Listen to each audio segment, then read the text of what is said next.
are 1,000 stories in the Envisioners' future. This is just one of them.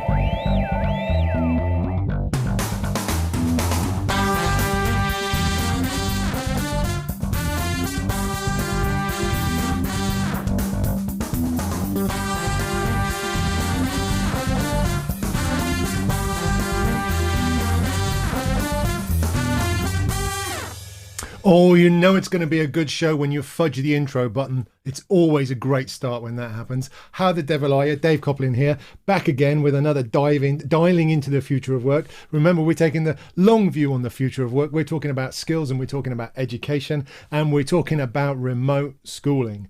By my reckoning, we're into week 2 or week 23. I can't remember. It hurts, doesn't it? It's hard work. We're back again with another conversation talking about how we can help you make the best out of all of your experience with remote schooling. We've got some fabulous guests on this show. But before we go there, I have great news about a partnership that is launching tomorrow with a fantastic group of people called Parent Zone. So you'll know that we're quite passionate about remote schooling and making it better. Whilst we've got lots of lovely technology people over on this channel, what we don't have is lots of parents who are seeking to have their questions answered. So as of tomorrow, we are launching with Parent Zone a new show called Remote Schooling SOS. And the clue is kind of in the title. We're there to help. And we have got a panel of parenting experts. We've got education experts. We've got technology experts and me, right? What's more? What more could you ask for?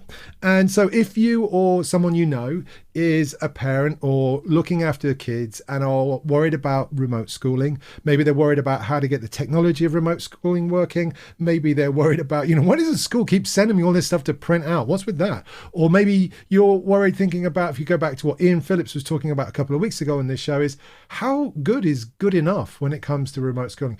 If you or anybody you know is struggling with any of those questions, if you're worried about any aspect of remote schooling, that's what this show is for. We've curated it specifically not to send you pages and pages of links. Here are the 15 different ways to get Teams or Google Classroom working, but specifically, Mrs. Miggins of Worcester, if you can't get your printer to work, we're going to try and help you. We're going to be there for you if we can. It's a bit ambitious. There's a lot that we'd have to do, and we're going to have to corral a lot of different resources to do it, but it deserves to be done. So hopefully you'll be able to support us. It's going to be hosted over on Parent Zone's channel. Obviously, I'll put the link in the comments below. We'd love it if you could support it. But again, if you could help spread the word, you'll see some stuff come out from me on social tomorrow. We'll give you some links to share and a bit more about the show and all that sort of stuff. So enough about me. Let me introduce you to our fabulous, wonderful panel for today.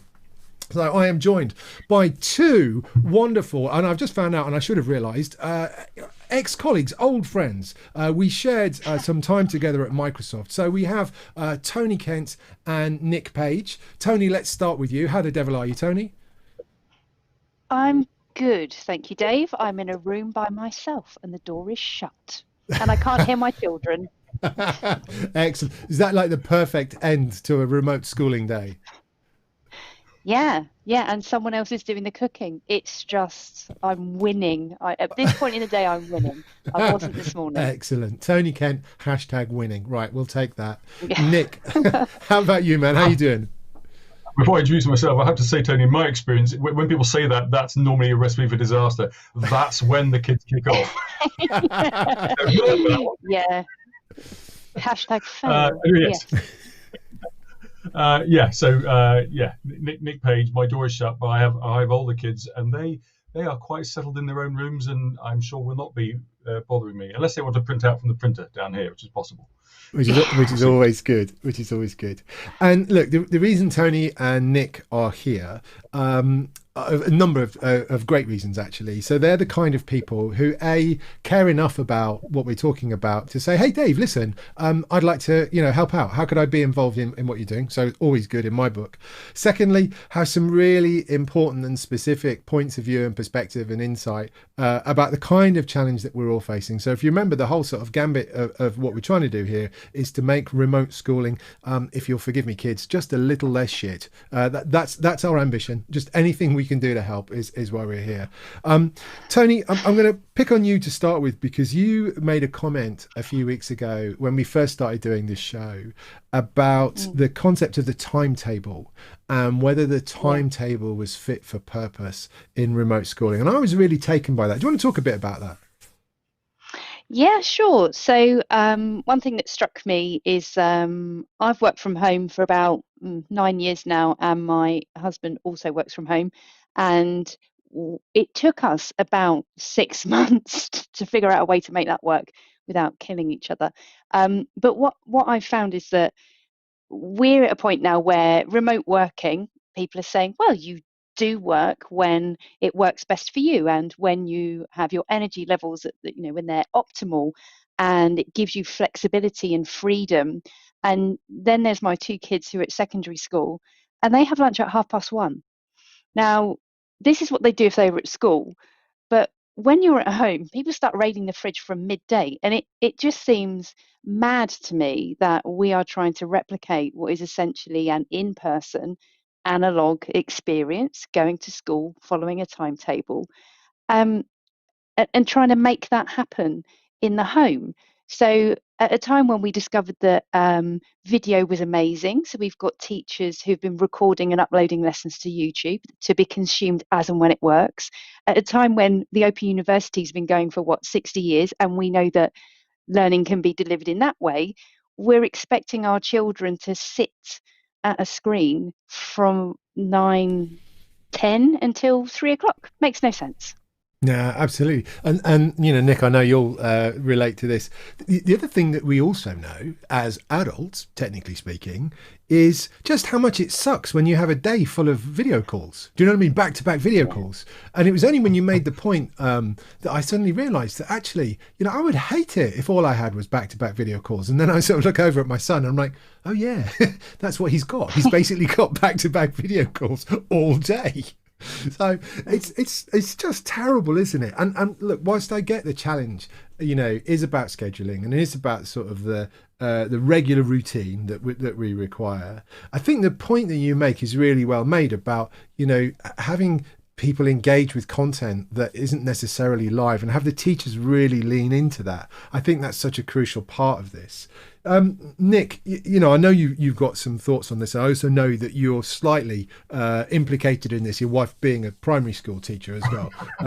So I don't know, what's your sense about the timetable? Is that something you think we should be adjusting? Is that something that we, the routine is important for teachers as much as it is for the kids?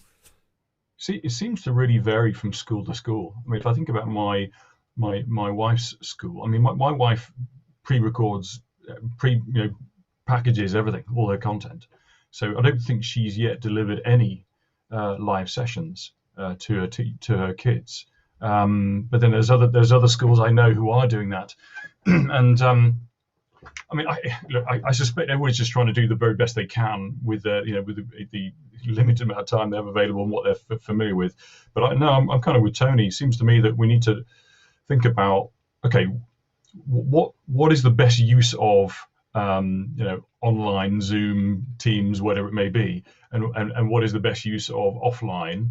And there are some really good ways of using uses of online engagement. Where, and in fact, funny enough, I mean, if I take it, I know it's not school, but I think about the way my son is in first year university, the way they're doing it, it's very OU-like, university-like. There's lots of, you go learn in your own time. This is what you need to learn in a given amount of time. And then we come together in groups to then discuss that, where we want real engagement.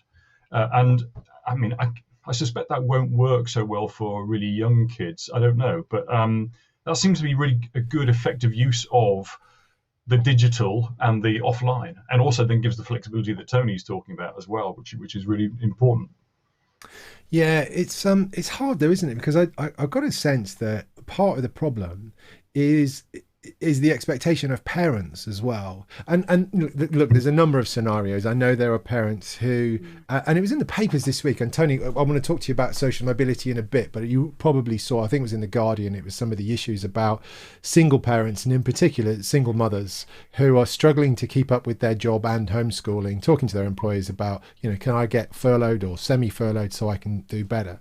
So that's one side, and I want to come back to that in a minute. The other side of it is I also know there are lots of parents who are, what about our children's education? They're not being educated. You're not doing your job if you're not keeping them busy between 9 and 3, or they're not being. Do you know what I mean? And there's this sort of lack of ability. And maybe, look, I'm making a generalisation and pandering to some stereotypes, but there is this sense that that's your bloody job, is to keep the kids occupied between 9 to 3. And what do you mean you can't? Do you know what I mean? Rather than in the same way that we're all having to renegotiate the way in which we work. Maybe we're lucky enough to be able to do that. So I'm not going to work 9 to 5 anymore. I'm still going to do, I'm going to do more than my 40 hours. I'm just going to do it at a time that's more convenient to me because I'm working from home.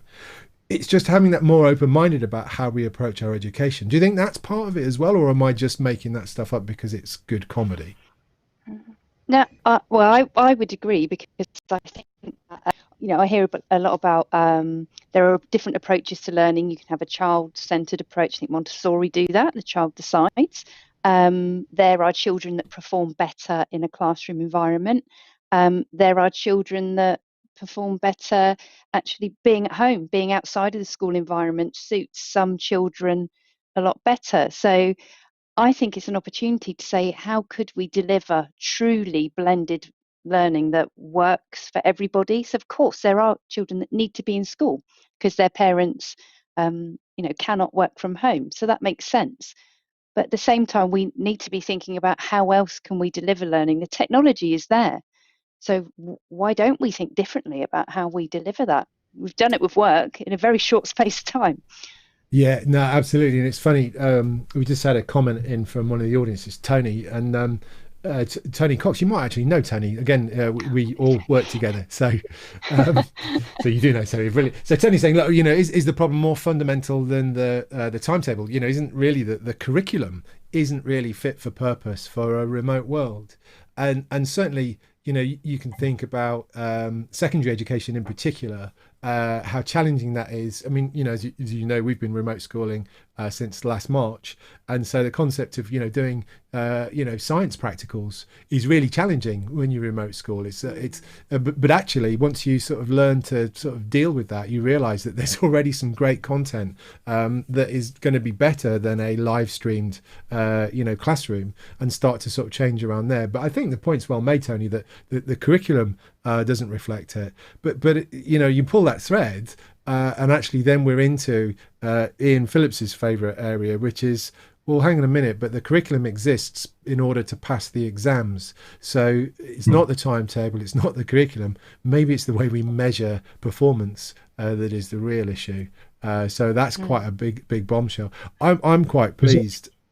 Sorry, go on, Nick. Sorry, Dave, interrupting you. I guess the other thing there is, you start thinking about, did some work recently with a charity in the Berkshire area who work with kids who they're not exam types. And forgive me, by the way, I speak as an amateur here, with a wife next door who's the teacher. So I'm just to make that really clear.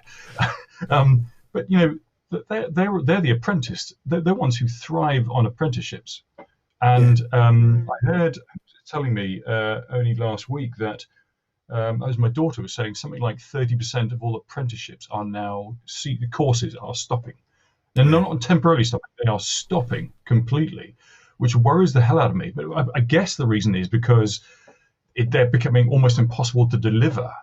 But the reality is that's carving out 30, the whole chunk of the population, kids, for whom that is the right mode of learning, the right direction for them. They will thrive in that, but they will die in a more traditional examination type system. And that really worries me. And we've got to find ways of, it was interesting you saying that you found ways of delivering that sort of content, the practicals remotely. I think that'd be really interesting to dive into. And also, are teachers do they understand how to use the technology to deliver that content? Do we need to help them? So that's really interesting. The point about teachers, and one of the things I've noticed, I'd be interested, probably more for you, Tony, than you, Nick, given the ages of our respective kids. I've found the teachers have been really good this time around. And when I say good, it's a confidence thing. That, you know, what happened for us in the first lockdown is there were those that kind of aced it and loved it, and there were those like, oh gee, really, no, I can't make it work. The attitude now is very much different, and there's a confidence. And what I've noticed, it's the most wonderful thing, is it's the teachers who say, kids, I actually don't know how. I want to share my screen and I want to include the audio from the video I want to play. How do I do it? And I love that, because I think it's a really important part of teaching. And again, you know, he knows this well. It's that sense of vulnerability in the teachers when they show that and they start to collaborate with the kids, and they break that sort of teacher student sort of mold that we've had for 200 years, and it becomes, how do we work together to make this the best experience? That's when the magic starts to happen for me. And so I think, you know, what I would love to see is teachers you know, collaborating with their kids, saying, what's like, so we're going to do we need to do a practical. I don't know, let's talk about just, this has been my week, you know, group 1 metals and acids. You know, clearly you're not going to sit doing that, stuffing some sodium into hydrochloric acid at home. What's the best way for us to do that? You know, please, yeah, don't try that at home, kids. You know, I did it once, the carpet has never been the same. How would you do that? What should we do? You know, I can show you this video. Does that? And so open this dialogue about how do we together explore the best way to do that. I think that has to be part of it in order to make it work. Tony, have you seen a difference in this sort of third lockdown with the confidence of teachers and their openness to sort of work with the kids? Well, the very first assembly at school that my kids' school did, secondary school, 1,200 students, they did as a Teams meeting, which then maxed out at 350 attendees. And then when the assembly started, one of the children took it over, and the chat went wild. And I mean, it was funny. And you think the thing that is reassuring to me about that, well, first thing is there was always the kid that could work the video recorder when the teacher couldn't at school. So that is a continuation. Yeah. There's also the fact that children need to let off steam and muck about, and given half a chance, they will do it. I think what would have worked well would have been, say, we're going to run an assembly. How best do we do this? How do you as students want to be communicated with? Do you want like a video that you can watch on demand? You know, it would have been safer. So I think for me that was there was a rapid learning curve that the school went through then about how best to use the technology available to them. And I've seen some nice little things. One of my kids, my daughter, ordered some blue light glasses because all of the children now say my eyes hurt. And she's ordered some and got a pack of 3, gave a pair to her brother. And that for me, I was like, so she's gone online, she's researched something, she's found a solution, she's paid for it with her own money, and she shared it with her brother, which doesn't often happen. So it's been, I've seen some real examples of where tech is being used better by the children and by some grown-ups. For me, that has to be part of the dialogue. And again, you know, I always, you know, need to stress this, that teachers, we love you, and we really do. And we know it's like, it's probably harder for you than it is for the kids. You know, it's probably harder than it is for the parents too, but do you know what? I'm not quite sure. At least the parents have access to gin, allegedly, to numb some of the pain. But, you know, and we know that you're trying hard. And you know, I think, you know, for me, it's that vulnerability between parents and teachers and kids, and saying collectively, we've all got to get through this. You know, what can we all do to make our bit of this a bit better? So one of the comments I frequently get is, you know, bloody hell, you know, they're sending me so much stuff to print out at home. And it's that classic sort of digitization. I'm not sure if that's a word, but I'll take it. Or even digitalization, that one freaks me out, of the analog process of education. So here's a paper I would have given you in class, having spent half an hour by the photocopier. So now I'm just going to outsource, you're going to spend half an hour by the printer and then move that forward, rather than saying, well, actually, couldn't we just complete this on a screen? And I get their arguments. You know, we certainly know, you know, one of the things that my lads had to do he's had to get really good on formula in Word. Now, Word's brilliant. Other platforms are available, but it's hard work. When you want to enter something like the quadratic formula, that's kind of where we're at as well.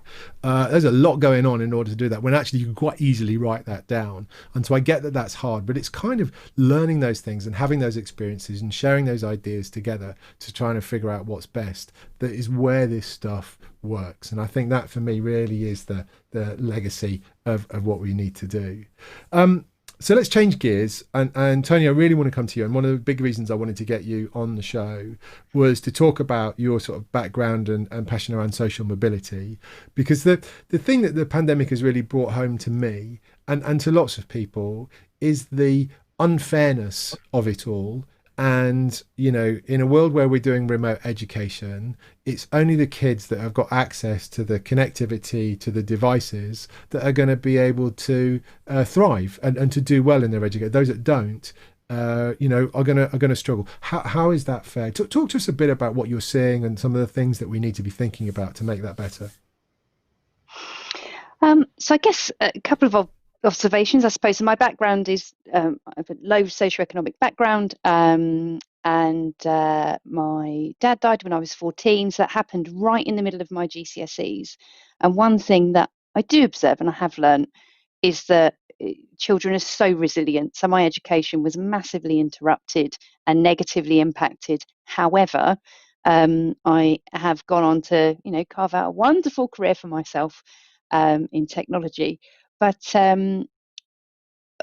what I have observed is that, so I have friends and relatives who send their children to private school, and I have teachers who teach at private schools, and what they tell me about their experience, where all of the children have access to a device, all of the teachers have received training that enables them to then connect remotely to students' devices, collaborate with them on work. They're not printing off anything. They're not putting in chat, can you go and print this off? It appears to be seamless. And people would argue that that's what you get. If you're paying for it, that's what you get. But how unfair is that when you have, I know there are children in the village that I live in who do not have access to technology, or there will be kids that are 3 of them sharing a bedroom, 3 of them sharing a device. And I find it really shocking and upsetting. And my children are finding it difficult as it is. And they are in a position of privilege. They go to the local comprehensive, but they each have a device and they've both got space to learn. So it does, you end up feeling impotent, because it's possible to fix this stuff. So why is it still an issue? Yeah, absolutely. And there are some important things happening. You could argue whether it's enough. And I know the government has been doing stuff to try and get more laptops to kids finally. I mean, why?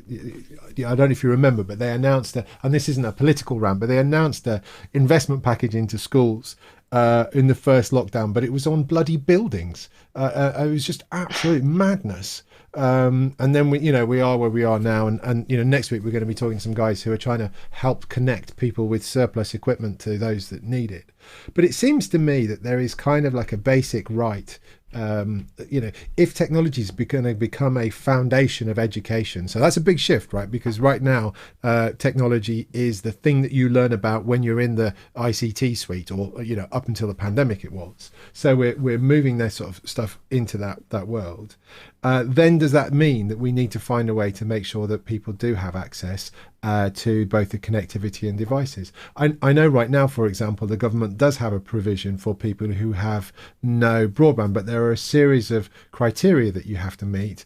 And I haven't run the numbers, but I think there's a significant portion of people without connectivity that don't qualify for the government provision of broadband. Equally with devices, how can we be in a situation where and there are lots of people who are literally sharing one phone between 3 kids? It's their only connection to the classroom. So we've got some work to do to figure this out. there are some easier answers than harder ones. Easy probably from a logical perspective, not so much from a political perspective. Nick, I guess from your world and maybe a little bit from your wife's world at primary school, is that something that you see as that sort of challenge, that there are, we've got the connected and the disconnected in terms of the students? Oh yeah, definitely. And again, it varies by school.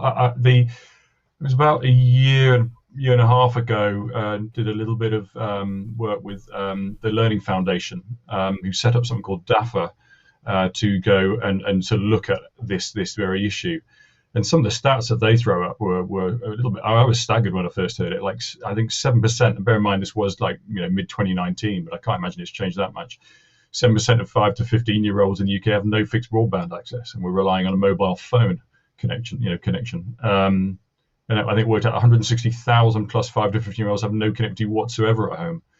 That's like a pretty staggering amount. Certainly, anecdotally, my wife, I know it's massively varied in her school. There are some kids who just have no. In fact, there are kids who are not frontline worker kids, but are in because that's the only way they can participate. Yeah. So yeah. It's insane. Those numbers are terrifying, Nick. And scary. Yeah. So and it's brilliant. Ian's on the chat, which is great. So great to have you with us again, Ian. And he's asking how we solve the digital divide. And for me, I was saying to you before we went on air, I've spent certainly the last decade, if not the last 2 decades, attending all the bloody conferences where you get the big tech partners and the ISPs and the cell phone providers. They all come together and we talk about the digital divide, and we all sort of nod sagely about, isn't it a problem and shouldn't we all do something? And then we bugger off and nothing happens. And I just think there comes a point, and I would like to think that the pandemic has been the point at which we said, you know what, actually, really, we should do something about this. And that's the point, that as part of our rebuilding back better, our priority needs to be to, essentially democratize access to both the internet, but also with the devices that make that possible. It has to be where we put that priority.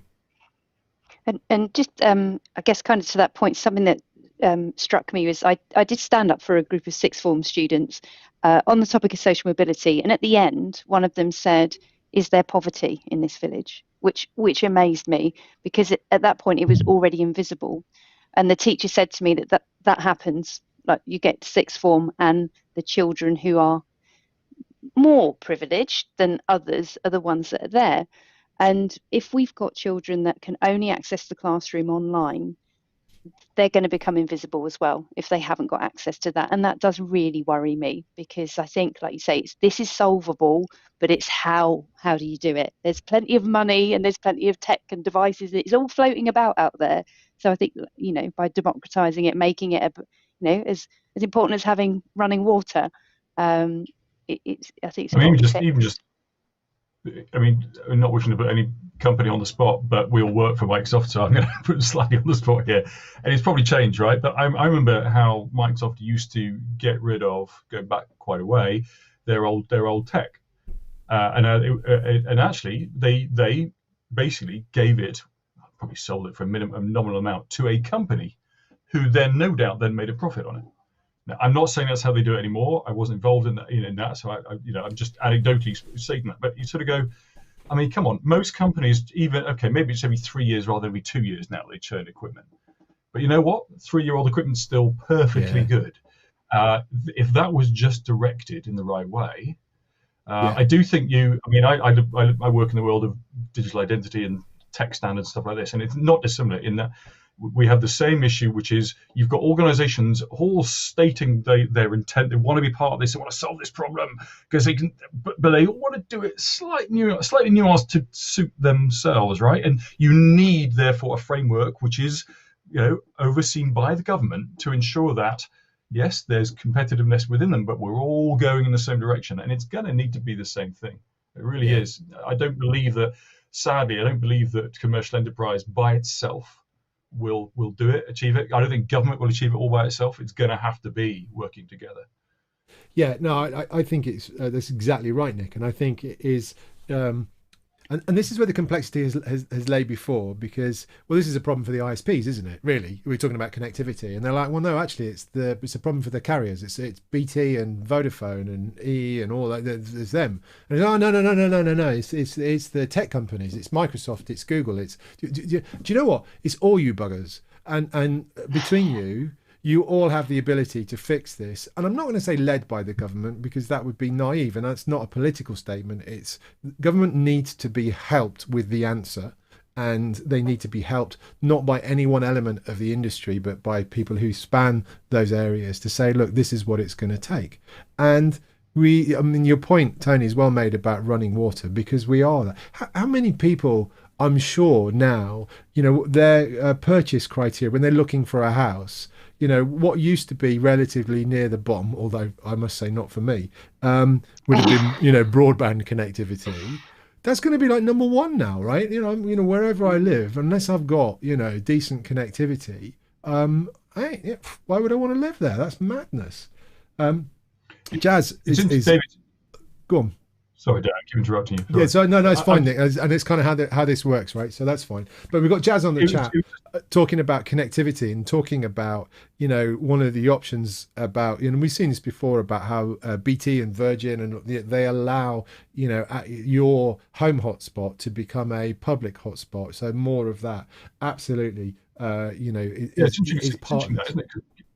Think about the way the energy industry is going. Think about where the likes of Tesla are taking us, right? That we're going to end up where you can, you can already, right? You can already sell back into the grid your electricity. So you can, there's nothing stopping a similar, why can a similar model be used?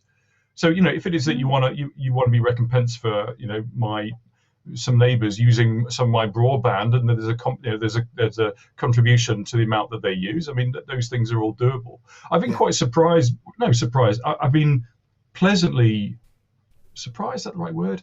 We're with Virgin, right? And this is not a picture of a Virgin, but we've had plenty of issues with Virgin. You know what? Since the pandemic kicked off, I don't think we've dropped more than once. Yeah. I have been really impressed, which goes to show, actually, you know what? Those companies absolutely can deliver really, really reliable broadband when they need to. It's been impressive, whereas in the past maybe it hasn't been quite so good. So it can be done. Just in terms of just something reliability, which to your point about when I buy a house, I'm looking for not just that I've got reliable broadband, but it's going to keep on running all the time. Who's the provider? Yeah. So these companies can deliver this stuff if they need to and want to. No, exactly. Well, Tony, you and I have been talking off air. It's all about the wiring, Nick. If you're going to make it happen next time. I'm buying a house that's fully networked, and you know what? I started my career in tech drawing networking diagrams, and I used to like draw. I went into a data center once, and the data center manager said to me, "Have a look at this, Tony," and he lifted up a floor panel, and it was beautiful. So I can admire a good bit of structured cabling, and I want that in my next house. Yeah, no, well, okay, don't look at my cabling, for Christ's sake, Tony. I mean, the wires are there, but I ain't proud. Let's put it that way. So I'm just looking at the time, and I'm thinking we probably should start to wrap things up. Tony, I'm going to pull on your experience now in remote schooling. You got any top tips? Have you found anything that's worked really well for you that you might like to share with others? So the blue light glasses, my kids vote for those for eye strain. I will often take a sandwich into them at midday, because I think it's madness making them wait for lunch. If they're hungry, then they shouldn't be waiting until the school lunch time. So I deliver snacks to the desk so they can eat in class. Allow them to let off steam. One of the kids had a sign stuck to their door that says, "I have a giant penis," written by the other one, and we have to just let some of that slide because they need to let off steam. I think that's probably my top three. Give them lunch when you want to have lunch, let them let off steam, and a bit of blue light glasses. work for Yeah, us. no, I love the let off steam. I've sort of John, my lad, he sort of keeps me in touch with all of the ways that you can now be naughty, and naughty in relative terms online. And so the classic of his favourite actually in the first lockdown was saying, "Oh, miss, your mic's on mute. You just need press Alt F4. Press Alt F4. That will sort it out." Which of course quits the program. Which I thought was genius. I was quite proud of him for that. I'm not sure if he got into any trouble. Nick, in a similar vein, and I don't know if you have had this conversation with your wife or you've got a perspective yourself, but from a teaching perspective, you got any words of wisdom for what they need to do, things that will help keep them sane in the days and weeks ahead? I can't say so much from the teaching perspective per se. I did talk through with her and various other people. There were a few things that popped out, and actually one of them is very similar to yours, Tony. The whole letting off steam. Scheduling breaks. It was a good Canadian friend of mine said what they discovered was that scheduling breaks where the kids feel in control of what they do, not telling them you got 5 minutes to go and do X. No. Give them the break to go and do what they want to do. That gives them anticipation, the dopamine, the happiness, all that stuff that flows as a result. That was one. Funnily enough, another one that came up was a standing desk, particularly for younger kids, because younger kids have a tendency to fidget and move around, this kind of thing. And so actually they'd found, the people I spoke to about this, and there was a few of them said they had tried this and found that actually it was quite effective. And I mean, certainly from a personal perspective, I've always found that standing up, I've found my energy. I don't know if that applies to kids. They've probably got plenty of energy already. So I think those are the the only other one I heard was told was, and I suppose this is more to teachers, once again caveated that I'm not the expert, you guys are, so just to be really clear, was that I don't know if there was a thing going around which showed a picture of primary school kids on a Zoom board, they're all mucking about. Have you seen that? As a little image, I'll have to share with you afterwards. And then the equivalent in secondary school, and they all haven't got their videos on at all. It's quite funny, trust me. I'll have to share it with you later. But the point here was a lot of the people I know who've got secondary school kids, they don't want to share in a big group setting, right? Yeah. They can't read the room like they can in a classroom. They can't see where their mates are laughing at them or whatever. And so there's an unwillingness to share. And so they were advocating, and their school was now doing it, was when they do breakouts, when they do group discussions, make them small groups. And then there's a greater willingness for that age group to share with one another. It's less scary. So those are the kind of three themes I heard repeatedly from quite a few people. But, yeah, it's funny. I've noticed, and again, we're secondary school, so a lot more breakout rooms this time around, which has been really interesting. Just to see that play through. And you're right, for kids of that age, I think it is hard. And also for the teachers, I think, one of the things I've noticed that teachers, I often hear the teachers say, and not that I sort of sit in on all lessons, but or even on any of them, but often they sort of, I can't see your faces. I don't know. It's really hard to read the room. So I think there is a huge part of that. So look, that's been really wonderful. And I know we sort of tend to meander a bit on these conversations, but I think these are all good ideas. And it's the sharing of perspectives that I think just helps people, if nothing else, gives them confirmation that they're doing the right thing, or they're headed in the right direction. So on that note, I just want to say thank you so much, Tony. Thank you so much, Nick, for taking the time. It's been lovely for you to be with us. Thanks, guys. Thank you. So there we go. That's it for another week. We're going to be back again. We're going to be doing a session really entirely on digital poverty next week. So that's going to be great. But remember, if you're not doing anything tomorrow at 6 o'clock, or even if you are, trust me, this will be even better than whatever that might be.